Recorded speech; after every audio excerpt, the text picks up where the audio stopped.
Greetings, mortals. It is I, Remortis, coming at you with another guide to Baldur's Gate 3. This time for our beloved murder mommy, Minthara. Using a Cleric Paladin multiclass to act as a battlefield commander of sorts.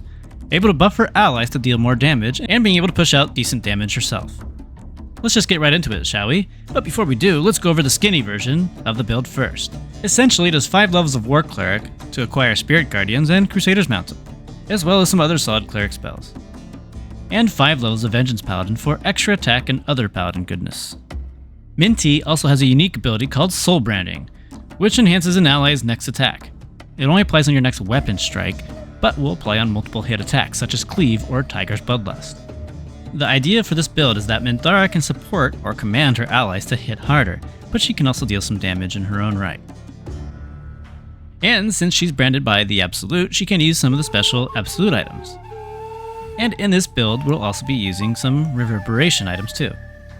And for even more damage increases for your team, and even more Thunder shenanigans, we can wield Falar Luve. Or we can use some other strength-based one-handers that most people don't typically use, such as the Blood of Lathander, among many others.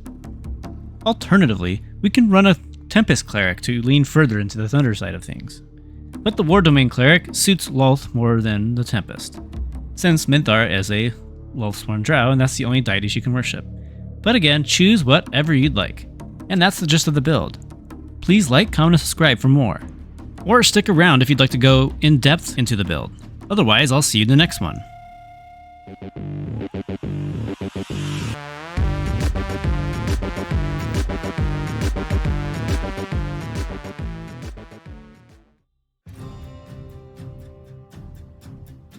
So in order to even get Minthara, you'll need to side with the goblins and raid the grove. And eventually, you'll meet her in Moonrise Towers. And when you first acquire her, she'll be a paladin by default. Or an Oath of Vengeance paladin, to be more specific. And I wanted to maintain this new image of hers. But I also wanted to take some inspiration from her old self in the early access, where she's a cleric. With her soul branding ability, and with this particular combination of subclasses, we'll let her maintain that commander type vibe you get when you face against her. And this build pairs very well with other builds that can make several attacks in a turn, such as dual wield builds or dual wield crossbows, barbarians, fighters, or anything with action surge, and sometimes monks.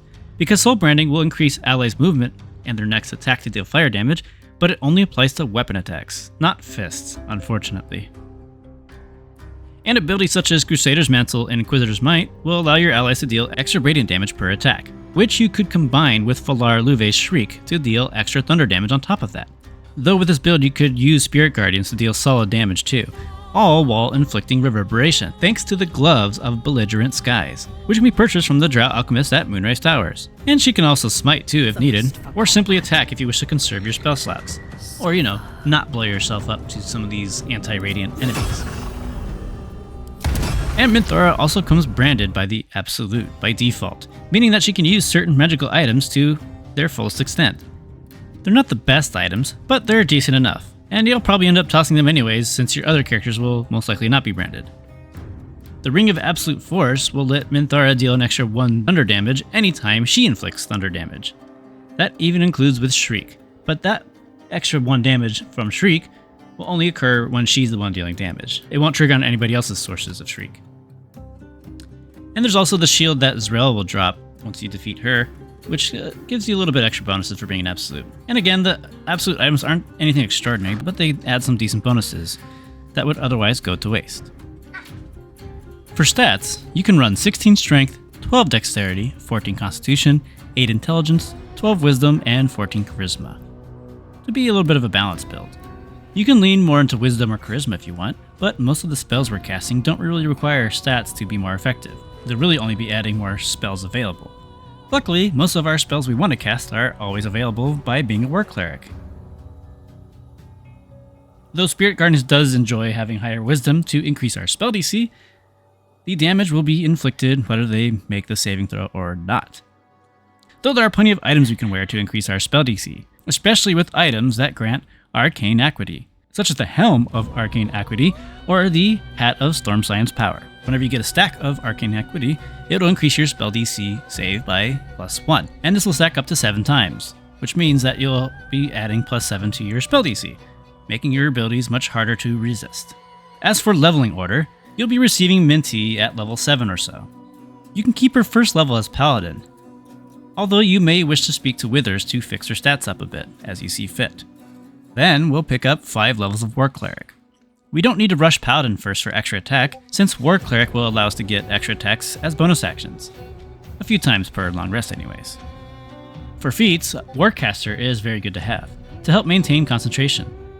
You might consider having her wear the Dwarven Splint Mail, which is heavy armor, which will add an additional +2 constitution. That way your spells will be very hard to break concentration. And you can get this armor by convincing Zrel to give you additional aid for finding a certain relic, which you'll need to detect thoughts in order to get that dialogue. In which case she will let you purchase this item from the bugbear down below. Anyways, after you hit 5 levels of Cleric, you can continue back with your Paladin levels. You can grab whichever fighting style you wish. I personally prefer defense for a little more AC to make it even harder for me to be hit and to lose my spells, but dueling and great weapon fighting can have their merits if you want to be more offensive. And then as for further feats, you can just increase your AS size as you see fit. Either strength if you want to be more melee oriented, or constitution to be more defensive, or wisdom or charisma to have better spell DCs. And another thing to consider, Minthara is one of the only she is the only companion that is willing to take on a certain power later in the game. This is something to think about when you are making this build, as you can have some solid powers at her disposal to further aid herself and your team.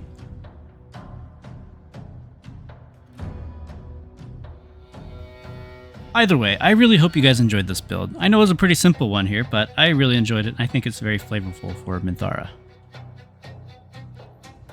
Please like, comment, subscribe for more guides like these. Tell me in the comments what you think of the build or how wrong I am about it, and how you prefer to build her. Either way, I'll see you in the next video. Farewell for now.